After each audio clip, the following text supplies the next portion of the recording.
Hey music lovers, Bob Fonseca here, coming to you once again from my media room. Today an exclusive for you, 10 albums you might not expect me to own. That video room ain't going to be a youth hangout. Well, thanks for joining me again here in the media room. Don't forget to subscribe, like, make appropriate comments below, hit the notification bell, and support the channel when you can. We do live stuff, we do recorded stuff here in the media room. And this one is 10 albums that you might not expect that would be in my collection. Now, I consider myself to be a pretty cool dude, you know? And I have a pretty cool record collection. CD collection and things like that, and other collectibles. But as I was flipping through some of my stuff today, I realized I have some things that might surprise you that I've picked up along the way. The first one is Bruce Springsteen, Born to Run. What a terrible record. That's a joke. Anybody that knows me knows I'm a big Springsteen head, so I thought I would just put that up there for a little bit of shock value. Actually, we're going to start with number 11, okay? This doesn't count as the official 10, but I bought this record solely on its album cover alone. I don't think I've ever played it, even though the vinyl looks pretty good for its age. It's on the Dot label, Paramount Pictures. Here it is. Is that not the best cover you've ever seen? Eddie Peabody Plays. Look at that. I saw that. I don't know where I saw it. Half Price Books. It looked pretty good. It was in good shape. It's a tip-on jacket, and it's original, and it just popped. I mean, look at that. I should probably just frame that. I may never play it. I'm not huge into the banjo, even though there's some cool banjo lines in the Beach Boys' Pet Sounds and other modern recordings, but there you go. If you like Alexander's Ragtime Band, this is the album for you. Eddie Peabody Plays, my number 11 in the albums that you wouldn't expect that I own. Here's the official number 10, Joni Mitchell Blue. You know, not only am I considered to be a pretty cool cat, but I'm a pretty tough guy too, right? And you wouldn't think that I would have a sensitive side, but I do. In fact, I got turned on to Joni Mitchell. I mean, I've known about her my whole life practically, but I've never really listened to her. Sometimes, oh boy, this is going to sound maybe bad. I don't know. Sometimes female lyrics don't resonate with me. I mean, that makes sense. I'm not a female, right? But I dig the Joni Mitchell and the movie. What was it? The movie Love Actually. Kind of was my gateway into Joni Mitchell, and there was that song Both Sides Now, which they featured in the movie, and so that was the gateway. I can't say I go super deep into her catalog, but you know, I listen to stuff like The River and, you know, all the hits, and so it's kind of cool. Like I mentioned in a previous video when you're talking about jazz and resetting your brain, this is one of those records that can help you reset your brain, especially if you're like me and super into like classic rock and Bruce Springsteen and the band and stuff like that. There's a connection there, and I'm finally made it with Joni. She's actually in the movie The Last Waltz with the band, right? So that's cool. This is a record I picked up, used. I think this is an original copy, and I was super surprised when I first heard this record. It was in pretty good shape when I picked it up. I love the cover, and it's on the RCA Victor Dynagroove label, and I highly recommend this. Might not expect this. Feliciano. Look at that cover. That's some great art. That's not a hype sticker either. That's like printed right on the jacket, but man, this record sounds really good. And, you know, of course, it's got Light My Fire on it. It's got a couple of Beatles covers, In My Life, and another one I can't remember. Oh, let me tell you what it is. We may open some of these. Oh, I love that sound. Here, There, and Everywhere, and In My Life. and Light My Fire, and an amazing version of California Dreaming. In fact, I think when I'm done filming this, I'm going to listen to this tonight because it's soothing and it sounds really good. The dynamics are super good and the recording is super good, and it's Jose Feliciano. So you might not expect that to be in my collection, but it is, and I listened to it.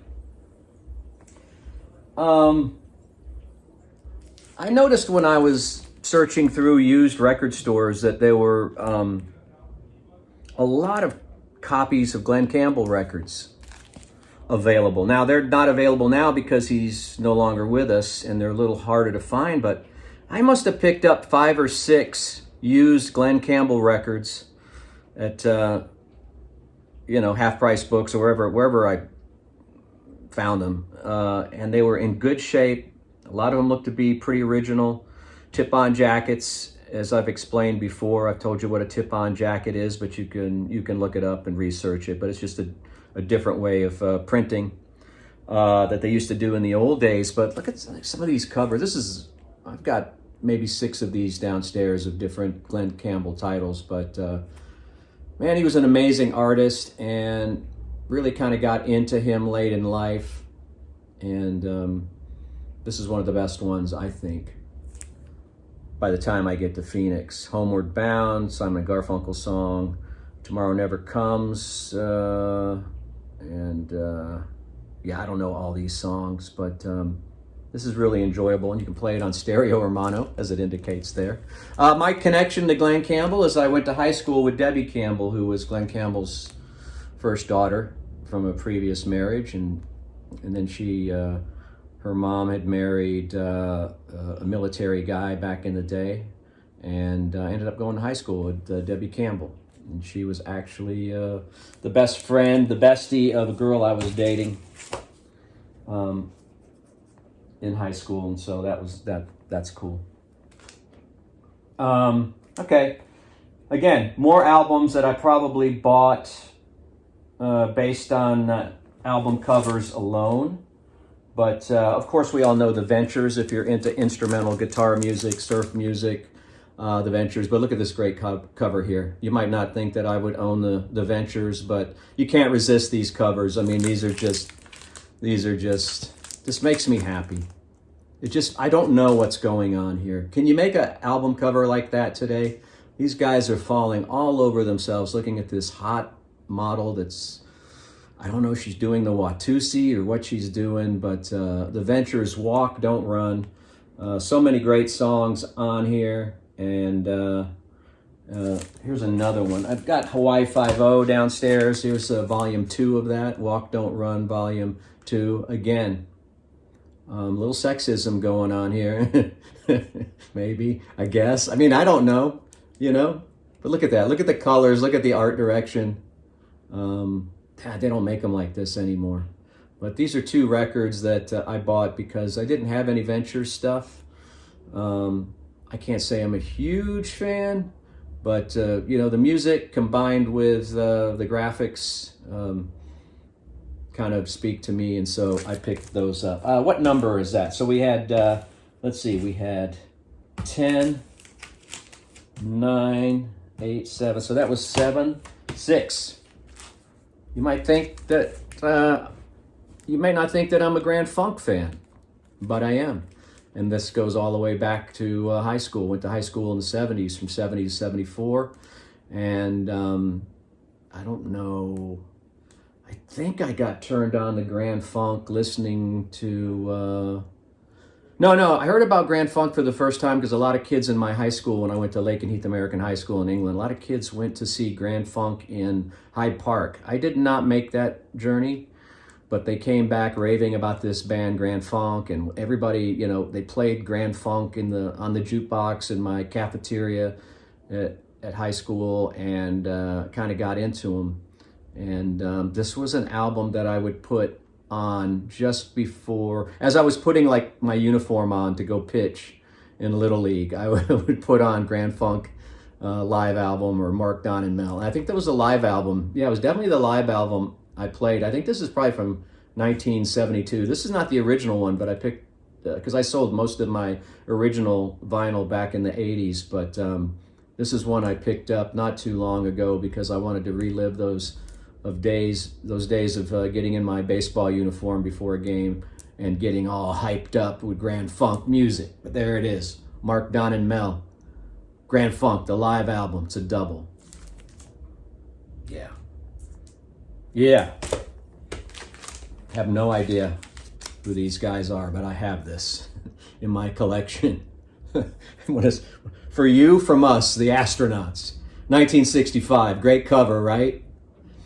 Facsimile autographs. This was in the height of Beatlemania. All these bands were coming out trying to do the Beatles. I wonder if they even do any Beatles covers. Let me see. Let me take a look. Yeah, they do. Well, Twist and Shout, which is technically not a Beatles cover, but Reelin' and Rockin', I think that's Chuck Berry, right? I'm a Rolling Stone. I don't know which version of Rolling Stone that would be. Mary Lou. Anyway, yeah, there you go. I have no idea where these guys... Oh, they're from Boulder, Colorado, the Astronauts. I think I might have played this once, but again, ashamed to say that sometimes I'll buy a record just on the strength of the cover alone. There you go, the Astronauts. Look them up, stream them. Let me know if it's any good. I don't know. We're down to number what? Let's see, counting down. I don't know. Mike Nesmith, there you go, no longer with us, passed recently, just a couple of weeks ago, but I've had this record for probably 30 years or so. Michael Nesmith, Infinite Rider on the Big Dogma. And this has a great song that was a pretty great video back in the day called Cruisin'. Parenthetically, Lucy and Ramona and some Sunset Sam. Yeah, and so love this record. I love the Monkees. I got to be honest with you. I was into the Monkees years before I got into the Beatles. Basically on the strength of the TV show when I was a kid. But Mike Nesmith, there you go. R.I.P., buddy. Great record. And he had a band at one time called the First National Band. This is not credited as the First National Band, but anyway, there it is. Might not think that I would have some Mike Nesmith solo stuff in my collection, but I do. I think I stole this one from my mom. I think my mom owned this back in the 70s. I was going through their stuff a couple months ago, and I took this out. It's in great shape. This is one of my favorite songs of all time, and this is my favorite version of the song. It's been covered many times, but here he is, Charlie McCoy, Good Time Charlie Has the Blues. Or Good Time Charlie's Got the Blues. Willie Nelson covered it. A lot of people have covered it, but I think this is the best version. I don't remember who wrote. I don't think Charlie McCoy wrote it, but I could be wrong. And this record is in really good shape. On the Monument. Oh, you know what? I've made a mistake. I have made a mistake because Danny O'Keefe. Right? Was it Danny O'Keefe? Hang on a second. I want to say Danny O'Keefe wrote Good Time Charlie's Got the Blues. And this is actually not my favorite copy. The Danny O'Keefe version was my favorite version. So I have made a mistake on my own video, but I'm brave enough and smart enough not to edit it out. Let's just roll with it that I've made a mistake. This is a good version too. But the actual version, hang on a second. Is it Danny O'Keefe? Is Danny O'Keefe an actor? Hang on a second.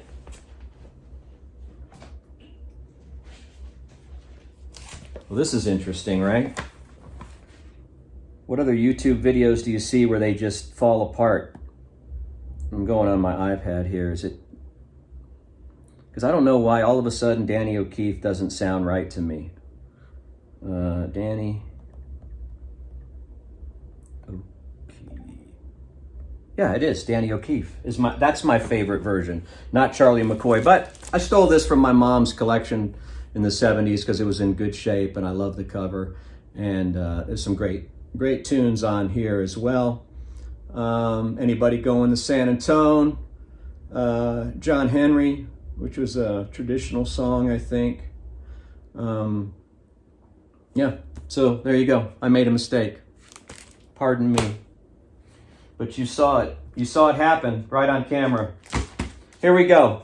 I own a lot of this man's catalog downstairs. Some I've stolen from my parents' collection because they no longer play records, and some I've picked up along the way. This is the Lonely Bull, Herb Alpert, and the Tijuana Brass. Hold a special place in my heart because my dad would play the Tijuana Brass every Sunday morning after church. That's right, there was a time when I used to go to church. I should probably go back to going to church, but anyway, yeah. And so my dad, we would come home from church, and then my dad would go on a rampage. Like he would put on, I don't know, he would always put on like Herb Alpert, and then he would go on a rampage and make us clean the house and pick up our shoes and socks, and you'd get really mad. And then my mom would be cooking like a really dry roast, and that was Sunday. That was my Sundays growing up. Herb Alpert. Good and bad memories associated with Mr. Alpert's music. Did I say Albert? It's Alpert. Herb Alpert. That's right. That's right. Anyway, I've got 4 or 5 records downstairs and various stuff on CD. I think both volumes of the greatest hits. But again, really cool covers. All the Herb Alpert stuff. Real cool covers. And finally, number 10 in the 10 records you might not expect that I own. And I think actually, I think I picked this up when I got married. I think this was my wife's, and this is part, let's just call it part of my dowry. There you go. There it is on the what record label is this? I've never heard of this record. Midland International. John Travolta's much acclaimed solo album. Look at that. What a handsome guy. It's like looking into a mirror, isn't it? Huh? It's like, Mr. Carter. I'm Benny Barbarino. That's terrible. There you go. It's got Let Her In on it, and probably 9 other songs that I've never heard. But I think I got this in, like I said, along with a bunch of other stuff, like the soundtrack to Sgt. Pepper's Lonely Hearts Club Band. Not the Beatles, but the Bee Gees movie. I think I got that in the marriage, and Michael Jackson's Thriller, which is pretty beat up. But there you go. It's a good-looking cover. Good-looking human. I will say, I saw a picture today of John Travolta without his toque, and he looked pretty good. He should rock that all the time. He's bald. He's got a beard, but he looks really good. You got it. That's it. There you go. 10 albums you might not expect that I would own. So we'll see you next time. Thanks for joining me. Don't forget to subscribe, like, hit the notifications, comment, support, and have a great New Year's. This is the first video for me of 2022. Hope you enjoyed it. And I'm going to find, 10 more. We'll do a series of these, okay? And show you my collection as we go along in the new year. Thanks for watching. We'll see you soon.